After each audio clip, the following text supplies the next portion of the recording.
Assalamualaikum warahmatullahi wabarakatuh. Saya Tika Putri, NIM 2012011851. Baiklah, di sini saya akan memaparkan materi yaitu tentang pertumbuhan dan perkembangan manusia masa prenatal. Mata kuliah Psikologis Perkembangan Anak. Baik, langsung saja. Yang pertama yaitu pertumbuhan dan perkembangan manusia. Yang pertama, pertumbuhan. Pertumbuhan memiliki kata asal tumbuh. Tumbuh memiliki arti timbul atau hidup dan bertambah besar atau sempurna, sehingga secara istilah, pertumbuhan memiliki pengertian perubahan secara kuantitatif pada fisik manusia karena beberapa faktor.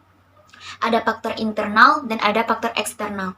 Perubahan kuantitatif sendiri dapat diukur atau dinyatakan dalam suatu serta dapat diamati secara jelas, misalnya berupa pertambahan, pembesaran, perubahan ukur dan bentuk. Hal yang tidak ada menjadi ada, kecil menjadi besar, sedikit menjadi banyak, pendek menjadi tinggi, serta kurus menjadi gemuk. Selanjutnya yaitu perkembangan. Perkembangan tentu memiliki perbedaan dengan pertumbuhan. Ketika pertumbuhan identik dengan perubahan secara kuantitatif, maka perkembangan sendiri identik dengan perubahan secara kualitatif. Perkembangan memiliki arti perihal berkembang, kemudian arti berkembang sendiri ia bertambah, memekar, atau membentang. Dengan demikian, dalam ilmu psikolog, perkembangan memiliki arti perubahan secara kualitatif pada ranah jasmani dan rohani manusia yang saling berkeseimbangan menuju ke arah yang lebih baik atau ke arah yang lebih sempurna. Selanjutnya, perkembangan pranatal. Perkembangan pranatal adalah perkembangan awal dari manusia, dimulai dari pembuahan yang terjadi dari pertemuan sel sperma dengan sel telur yang telah matang dibuahi oleh sel sperma yang matang, yang akhirnya menjadi sel-sel baru dan membentuk zigot. Pembuahan ini menandakan berfungsinya dengan baik organ reproduksi manusia.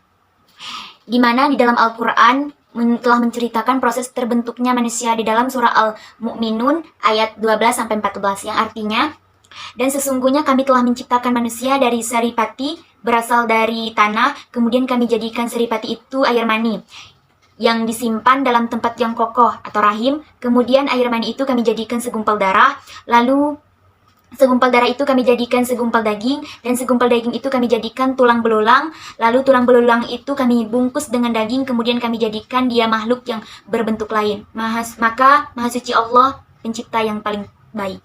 Selanjutnya, tahapan perkembangan prenatal.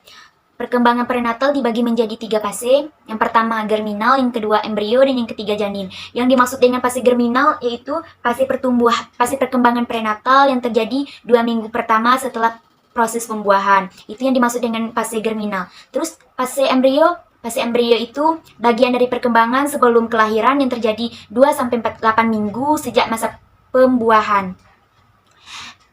Terus fase janin. Fase janin itu merupakan fase perkembangan sebelum kelahiran yang dimulai 2 bulan setelah proses pembuahan dan umumnya berlangsung selama 7 bulan. Pertumbuhan dan perkembangannya semakin menunjukkan prosesnya yang luar biasa. Selanjutnya perkembangan otak. Perkembangan otak itu adalah suatu yang paling menakjubkan dalam perkembangan prenatal ini. Baiklah, mungkin itu presentasi saya pada hari ini. Terima kasih atas perhatiannya, mohon maaf atas segala kekurangannya. Saya tutup dengan wabillahi taufiq wal hidayah. Wassalamualaikum warahmatullahi wabarakatuh.